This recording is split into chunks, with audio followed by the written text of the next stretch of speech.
Isu putra bungsu Presiden Jokowi Kaisang Pangarep dan sang istri Erina Gudono yang menaiki pesawat pribadi saat berpergian ke Amerika Serikat ramai diperbincangkan oleh warganet.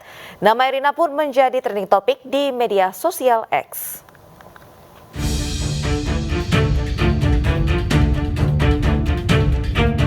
Putra bungsu Presiden Joko Widodo sekaligus Ketua Umum Partai Solidaritas Indonesia Kaisang Pangarep bersama sang istri Erina Gudono tengah menjadi sorotan publik. Pasalnya, keduanya diduga menyewa jet pribadi mewah untuk pergi ke Amerika Serikat. Hal ini terlihat dari unggahan Erina Gudono melalui akun Instagram pribadinya. Nampak tampilan kaca jendela pesawat yang diabadikan Erina dalam sebuah foto menunjukkan dirinya tak bepergian menggunakan pesawat komersil. Dugaan keduanya menyewa jet pribadi pun semakin kuat setelah beredarnya foto dari akun media sosial kakak Erina, Nadia Sofia Gudono, yang berfoto di area kokpit pesawat tersebut. Warganet pun ramai memperbincangkan dugaan ini. Nama Erina bahkan menjadi trending topik di media sosial X dengan jumlah lebih dari 143.000 cuitan. Sementara menanggapi kabar tersebut, Sekretaris Jenderal PSI Raja Juli Antoni enggan berkomentar lebih lanjut. Ya, itu bagian dari dinamika demokrasi, itu adalah kebebasan kebebasan warga negara yang bisa kita nikmati untuk melakukan saran, kritik, ya, karena terlalu tajam, ya monggo. Itu merupakan bagian dari demokrasi. Jadi dari PSI melihat itu wajar saja ya, melakukan perjalanan dengan situasi ekonominya kita saat ini seperti ini. Saya no comment terhadap itu ya, karena itu urusan personal kan. Sampai kan Mas Kaisang sampai udah ketahuan ternyata jet pribadinya itu punya salah satu induk perusahaan Shopee dan Garena gitu. Saya no comment ya terhadap itu. Saya bukan juru bicaranya Mas Kaisang Pangarep, saya mengurus partai ya. Tim Liputan iNews melaporkan. Kita beralih ke berita selanjutnya pemirsa. High Tea with High End bersama Nava Park BSD City kembali menggelar kegiatan sosial yang dihelat di Nava Park Marketing Gallery Tangerang, Banten. Bertemakan Serenity Soiree, ajang sosial ini diikuti berbagai komunitas di ibu kota guna memperluas jaringan.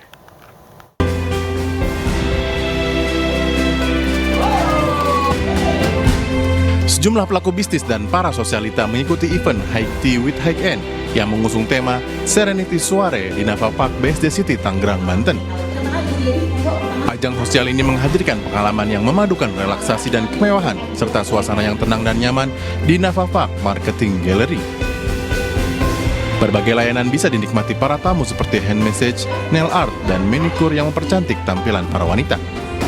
Saya harus sering-sering bertemu dengan komunitas-komunitas saya dan harus menjaga dengan baik komunitas tersebut. Nah, High Tea ini adalah tempat yang paling baik untuk kami. Acara hari ini kan bagus ya. Kita diterima dengan baik. Maksud saya ada masasnya, ada mani pedi yang sepertinya memang diperlukan oleh semua wanita. Selain ajang sosialita, High Tea with High End juga menjadi ajang untuk memperluas jaringan serta wadah dalam menjalin kerjasama. Dari Tangerang, Banten, Nisa Sahib, Ade Supriyatna, iNews melaporkan.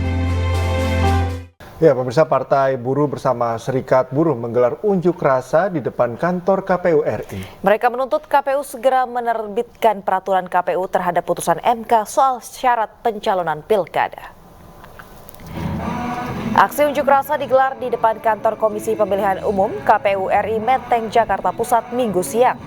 Massa yang berasal dari elemen buruh dan masyarakat sipil menuntut agar KPU segera menerbitkan peraturan KPU terkait pilkada yang sesuai dengan isi keputusan MK nomor 60 dan nomor 70. Massa akan terus mengawal penerbitan PKPU agar ada alat bukti tertulis dari tindak lanjut pembatalan revisi Undang-Undang Pilkada oleh DPR RI.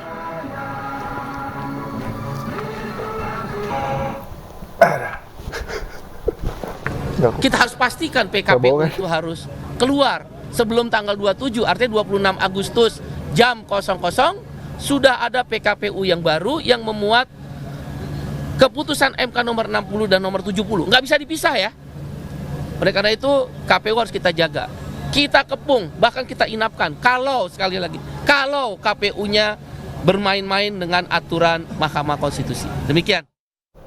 Komisi 2 DPR RI bersama Komisi Pemilihan Umum dan pemerintah menyetujui peraturan KPU atau PKPU nomor 8 tahun 2024 tentang pencalonan kepala daerah yang mengakomodasi putusan Mahkamah Konstitusi. Dalam rapat dengar pendapat yang dihadiri Komisi 2 DPR RI, KPU, Bawaslu, DKPP, Kemendagri, dan Kemenkumham, dinyatakan setuju dengan perubahan atas PKPU nomor 8 tahun 2024 tentang pencalonan gubernur dan wakil gubernur, bupati dan wakil bupati, serta wali kota dan wakil wali kota. RDP sendiri dimajukan dari yang awalnya dijadwalkan pada hari Senin dengan pertimbangan atau Senin besok dengan pertimbangan agar KPU memiliki waktu dalam membuat aturan turunan. DPR menegaskan bahwa hasil rancangan PKPU ini merujuk secara utuh pada putusan MK nomor 60 dan 70 tahun 2024 tanpa ditambah dan dikurangi sama sekali. 6,5% di kabupaten tersebut. Ke perubahan PKPU setelah putusan Mahkamah Konstitusi nomor 60 dan 70 yang semalam sudah kita bahas karena pertimbangan kebutuhan mendesak dan seterusnya, kami menyampaikan kita berdiskusi dengan banyak pihak untuk kemudian mempercepat proses konsultasi dan alhamdulillah terjadwal pagi ini jam 10 insya Allah, dan semoga lancar semua dan seluruh putusan 60 dan 70 akan dimasukkan dalam perubahan PKPU terkait dengan pencalonan calon kepala daerah, insya Allah. Artinya hari ini tinggal penetapan aja ya Pak? Insya Allah, karena kemarin sudah dibahas panjang kali lebar semalam dan kita sudah diskusikan semuanya, sambil juga banyak sekali PKPU yang lain juga suka menunggu, termasuk Perbawaslu. Pak, tahu bisa apa yang sampai membuat penetapannya itu di hari Minggu tidak jadi di hari Senin? Waktu, kami kan juga butuh untuk kemudian punya selang waktu yang lebih untuk menyampaikan kejajaran juga, dan termasuk dinamika-dinamika yang berlangsung untuk kemudian menurunkan dalam bentuk juknis dan seterusnya.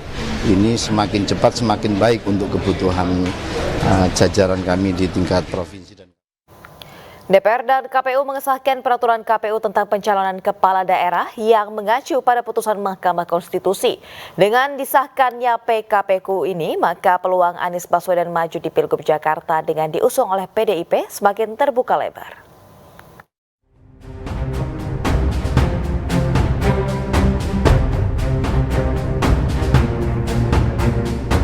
Minggu pagi, Komisi 2 DPR menggelar rapat bersama KPU, Bawaslu, Menkumham, dan Mendagri di Gedung DPR Senayan, Jakarta. Komisi 2 DPR mengetok perubahan peraturan KPU tentang pencalonan kepala daerah. Isinya menyesuaikan dengan putusan Mahkamah Konstitusi mengenai syarat pencalonan kepala daerah. Memang betul kita sudah merencanakan besok jam 10. Tetapi kena lihat dinamika ya, saya merasakan betul ya keinginan, kemudian keinginan adanya kepastian ya dari masyarakat Indonesia ya. Ada yang khawatir bahwa nanti kalau tidak segera diputuskan nanti ada dikhawatirkan ada penyimpangan-penyimpangan ya, dan itu kan membuat kita menjadi pro kontra di antara kita gitu ya. Oleh karena itu saya mengambil inisiatif kemarin ya, saya berkomunikasi dengan pimpinan DPR untuk meminta dimajukan, dan alhamdulillah pimpinan DPR menyetujui karena ini hari libur. Dengan disahkannya PKPU yang mengakomodasi putusan MK, maka harapan Anies Baswedan untuk maju di Pilgub Jakarta kembali terbuka. Sabtu siang, Anies menyambangi kantor DPD PDIP Jakarta untuk membahas visi misinya dalam memajukan Jakarta. PDIP yang mengantongi 14,15% suara di Pileg DPRD DKI Jakarta bisa mengusung calon gubernur sendiri.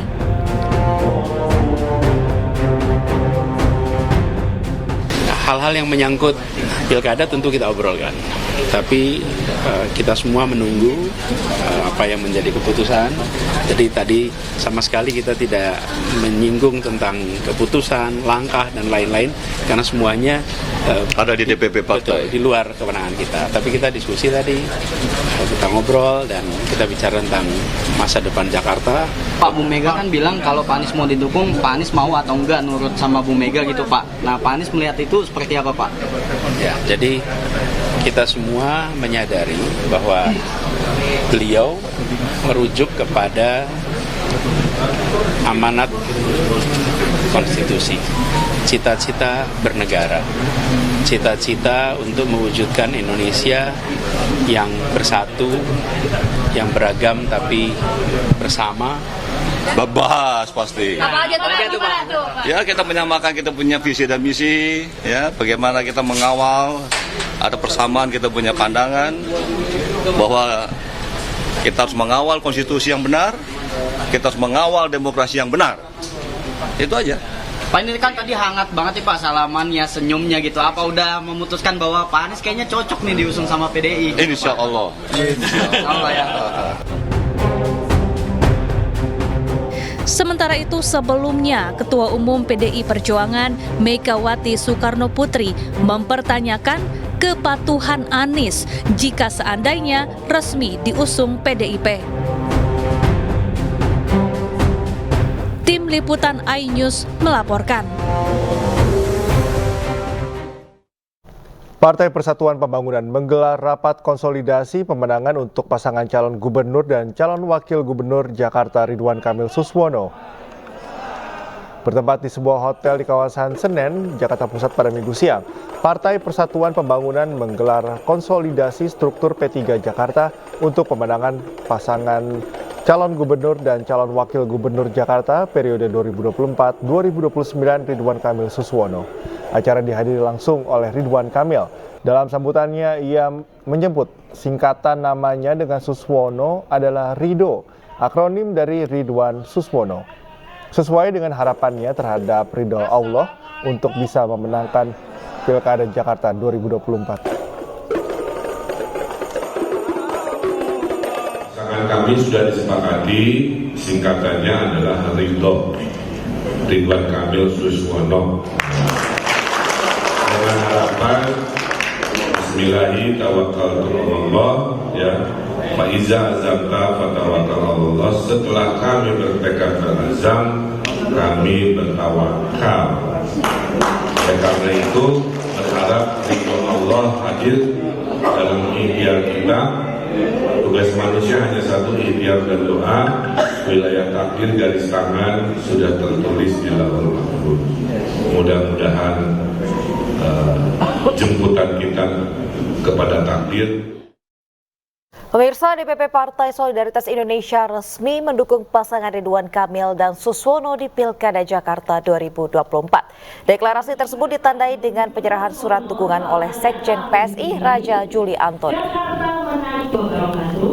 Formulir dukungan diserahkan Sekretaris Jenderal DPP PSI Raja Juli Antoni bersama jajaran pengurus pusat PSI ke RK Suswono di kantor pusat PSI Jakarta Minggu siang.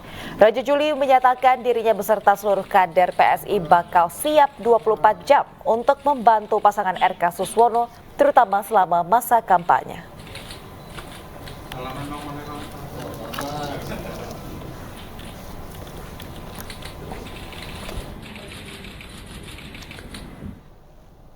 Usai Mahkamah Konstitusi membuat putusan terkait batas usia di Pilkada, Partai Solidaritas Indonesia memastikan tidak akan memajukan Kaesang di kontestasi Pilkada 2024. Kepastian tersebut disampaikan Sekjen PSI Raja Juli Antoni.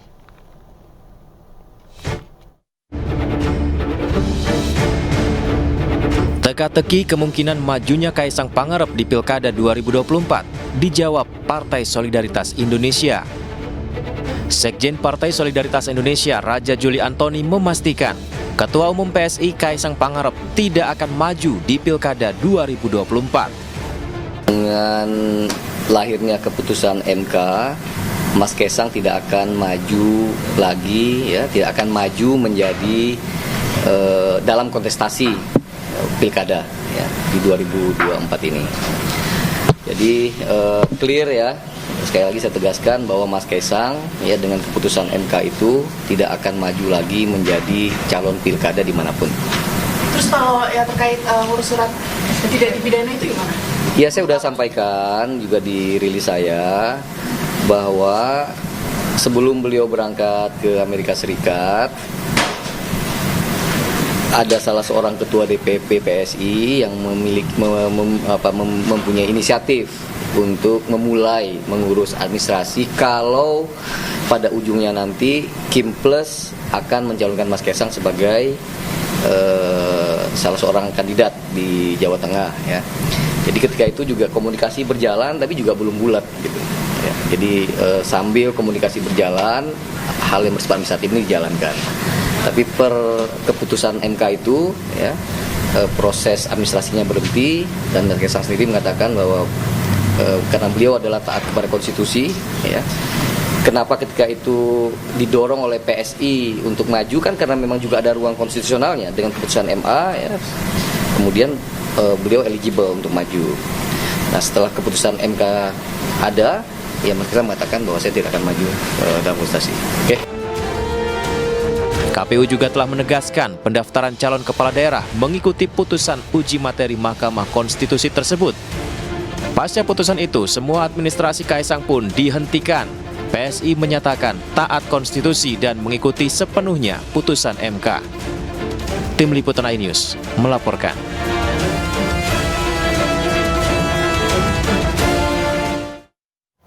Muhaimin Iskandar atau Caimin resmi kembali terpilih menjadi Ketua Umum PKB periode 2024-2029 secara aklamasi melalui Muktamar PKB ke-6 yang digelar di Bali Sabtu malam. Keputusan itu diambil berdasarkan hasil sidang pleno keempat Muktamar ke-6 PKB. Seluruh DPW PKB di 38 provinsi Indonesia kompak Caimin kembali menjadi Ketua Umum. Seluruh DPW PKB menyatakan persetujuan mereka karena sebelumnya puas atas hasil laporan pertanggungjawaban kepemimpinan yang disampaikan oleh Caimin dalam Muktamar ke-6 PKB. Keputusan ini menjadikan Caimin sebagai Ketua Umum yang memimpin PKB selama 24 tahun. Ia telah menjadi Ketua Umum PKB sejak tahun 2005.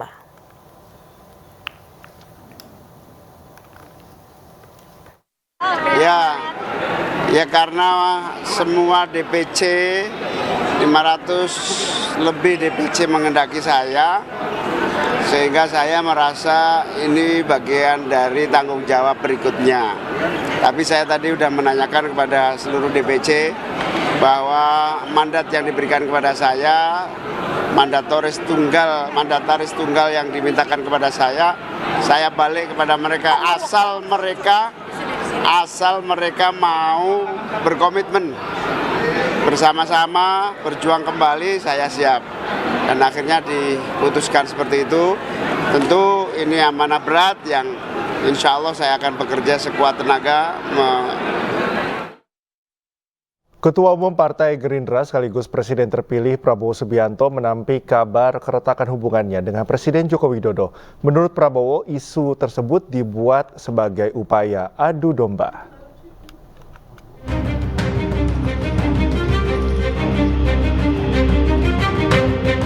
Menteri Pertahanan sekaligus Presiden terpilih Prabowo Subianto membantah kabar yang menyebut hubungannya dengan Presiden Joko Widodo retak. Ia menilai kabar itu adalah isu yang dibuat sebagai upaya adu domba. Menurutnya hubungannya dengan Presiden Joko Widodo sangat baik. Prabowo juga menyinggung podcast-podcast yang kerap membahas dirinya. Ada orang-orang yang pinter-pinter sedikit-sedikit podcast. Saya mengerahkan semua daya yang ada di saya sebagai Menteri Pertahanan. Di mana rakyat susah air, saya kerahkan tim air, kita cari air, kita beri air untuk rakyat yang susah air. Itu mengatasi kesusahan rakyat. Bukan duduk di AC, di podcast, omong-omong. Oh, Pak Prabowo begini. Pak Prabowo begitu. Ternyata Prabowo dan Jokowi sudah retak. Retak di mana retak? Selalu mau adu domba, selalu adu domba. Ya. Kita, tapi itu yang ini ya, bagian ini ya sudah selesai ya. Nah, sekarang bagian yang menggembirakan. Sebelumnya, kabar keretakan hubungan Prabowo dengan Jokowi berembus pasca Pilpres 2024. Warganet mengaitkannya dengan beberapa potongan video yang beredar dengan narasi negatif hubungan Prabowo dan Jokowi. Tim Liputan iNews melaporkan. Pemirsa, Partai Buruh menyerahkan surat dukungan resmi kepada Anies Baswedan untuk maju di pemilihan Gubernur Jakarta. Anies dan Partai Buruh kemudian menunggu PDI Perjuangan untuk bergabung. Anies Baswedan menyambangi kantor pusat pemenangan Partai Buruh di kawasan Tebet, Jakarta Selatan Minggu siang. Anies melakukan pertemuan tertutup dengan Ketua Umum Partai Buruh Said Iqbal. Usai pertemuan, Said menyatakan Partai Buruh resmi mendukung Anies di Pilgub Jakarta 2024. Kini Partai Buruh dan Anies menunggu keputusan PDI Perjuangan untuk bergabung.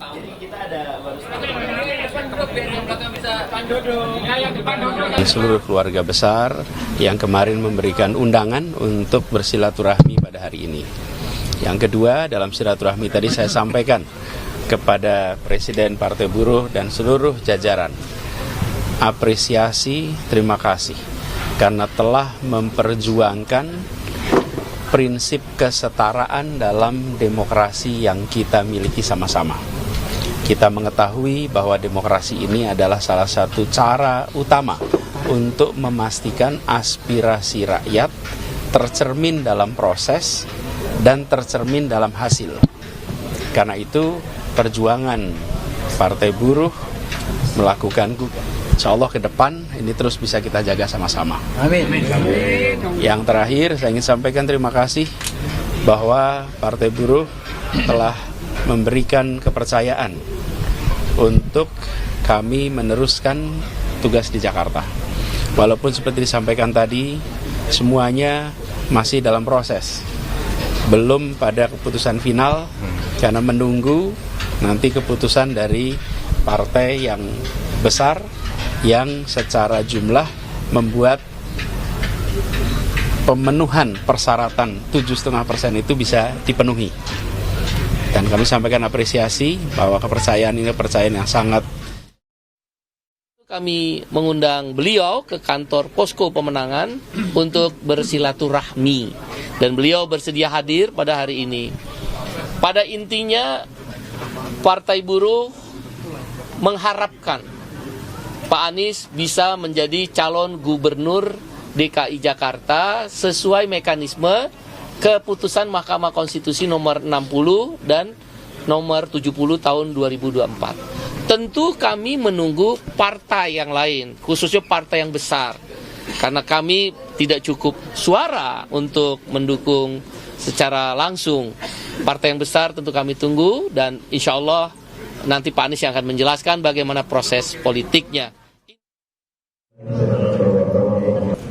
Selain bertemu Partai Buruh, mantan Gubernur DKI Jakarta Anies Baswedan menyambangi DPD Partai Hanura Jakarta pada Minggu sore. DPD Hanura juga tak menampik adanya pembahasan mengenai Pilkada Jakarta 2024. Namun demikian, DPD Hanura Jakarta masih menunggu keputusan dari Anies Baswedan. Oke, sudah. Ya. Nah, untuk teman-teman. Pemirsa, event lari maraton bertaraf internasional 2024 diselenggarakan di Gianyar, Bali. Maraton kali ini juga diikuti oleh penyandang disabilitas dalam kategori wheelchair.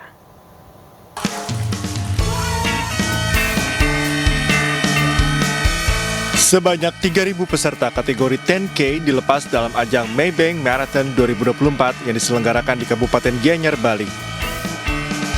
Para peserta dilepas di depan Bali United Training Center, Jalan Bypass Ida Bagus Mantra, pukul 6 waktu Indonesia Tengah. Peserta akan berlomba dengan menempuh rute sejauh 10 km.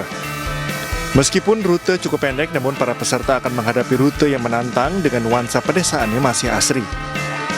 Selain itu, para peserta juga disambut oleh pementasan kesenian Bali yang sebagian besar dilakukan oleh anak-anak sekolah.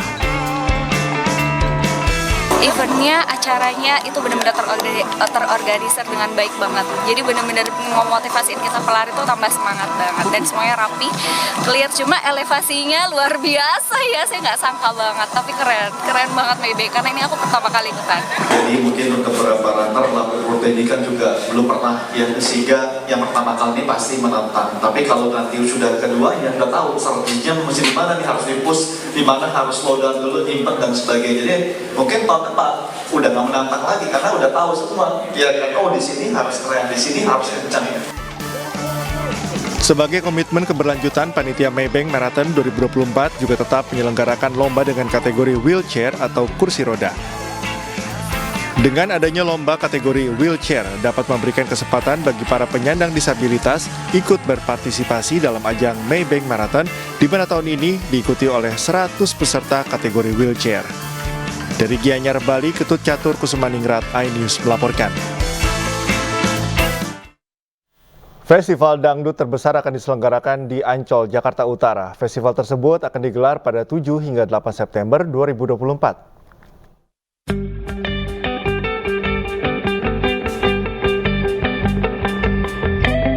Taman Impian Jaya Ancol akan menggelar festival musik dangdut terbesar di Jakarta, yakni OAOE Festival 2024 di Eco Park Ancol tanggal 7 dan 8 September 2024. OAOE Festival ini mengusung tema Tiba-Tiba Dangdut untuk menciptakan pengalaman musik dangdut dengan berbagai genre dangdut modern, dangdut koplo, dan dangdut klasik. Dan untuk meramaikan acara festival Tiba-Tiba Dangdut mendatang, pihak Ancol mengadakan pre-event yang diadakan di kawasan Bekasi. Acara ini dimeriahkan oleh para pecinta dangdut, dimulai dari senam hingga karaoke dangdut. Jadi Ancol ini kita sudah mengadakan acara OAOE Festival di tahun lalu, kemudian kita mengadakan kembali di 2024 dengan tema Tiba-Tiba Dangdut gitu. Nah di sini memang dangdut itu menjadi genre musik yang disukai oleh banyak masyarakat Indonesia, dan kita mengajak semua masyarakat Indonesia untuk berjoget, berdendang bersama di OAOE Festival Ancol di tanggal 7 dan 8 September. Waduh Mbak, seru banget Mbak, sumpah. Di sini emang kalau kebetulan saya kan suka dangdut ya, suka joget juga nih di sini, bener deh. Heboh pokoknya. Itu spontan, padahal saya tuh belum belajar, baru langsung aja gitu. Pokoknya gebiar banget, sangat heboh, super heboh. Acara OAOE di pagi hari ini di Kota Bekasi tentunya ya. Barang teman-teman, barang member senam. Ih, bukan main, he. Aye. Acara OAOE 2024 siap menghadirkan 40 artis dangdut yang menampilkan performa terbaik mereka. Bagi Anda yang ingin datang ke acara Dangdut OAOE Festival 2024, Anda bisa membeli tiket melalui web oaoefestival.com dengan harga Rp150.000 untuk 1 hari one by pass dan Rp250.000 untuk 2 hari atau 2-day pass. Dari Bekasi, Jawa Barat, Anggita Maura, Rizky Solehudin, iNews melaporkan. Pemirsa, dalam rangka merayakan hari ulang tahun ke-30 MNC Vision bersama dengan MNC Peduli menggelar kegiatan CSR di Rumah Kurban Disabilitas di Cilincing, Jakarta Utara. Bantuan dan donasi yang disalurkan diharapkan dapat memberikan manfaat positif bagi para penghuni Rumah Quran Disabilitas.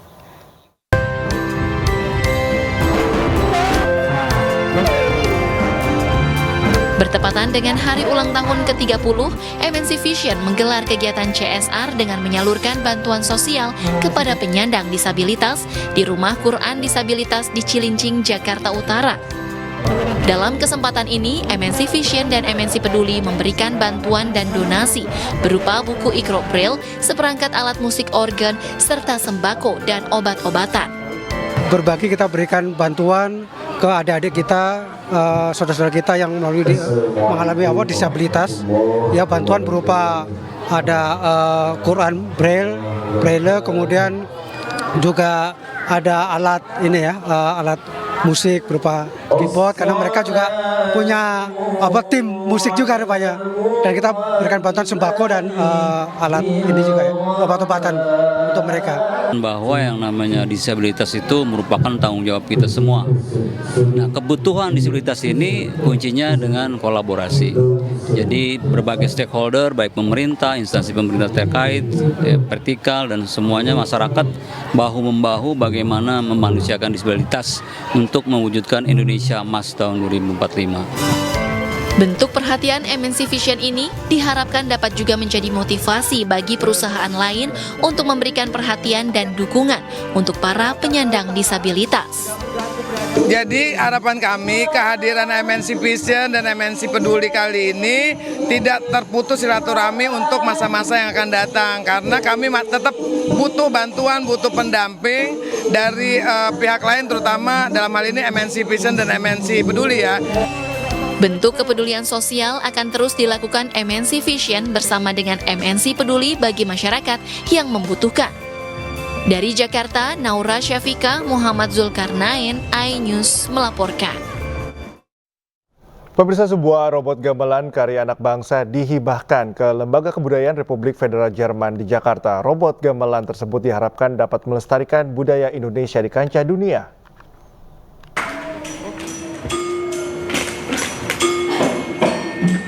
Sepintas tak ada yang menyangka jika alunan musik gamelan ini ternyata dihasilkan dari sebuah robot gamelan bernama Sekar Nuswantoro.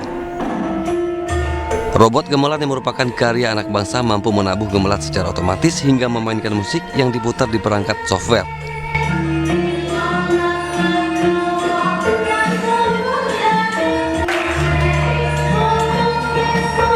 Para penonton semakin terpukau saat alunan merdu gamelan tersebut diiringi suara merdu 2 sinden.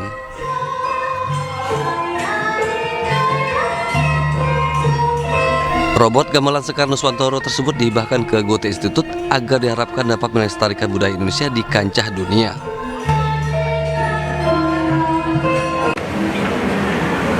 Ya, secara prinsip kami serahkan penyerahan robot gamelan ini kepada kedutaan besar.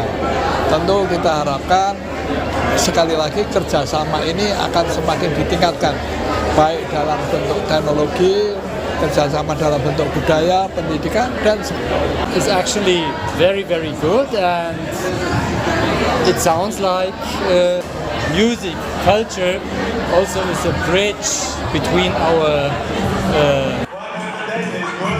Selain melestarikan budaya Indonesia di kancah dunia, penghibahan robot tersebut diharapkan dapat mempererat hubungan bilateral baik di bidang teknologi, pendidikan hingga budaya. Dari Jakarta, Rani Sanjaya, iNews melaporkan.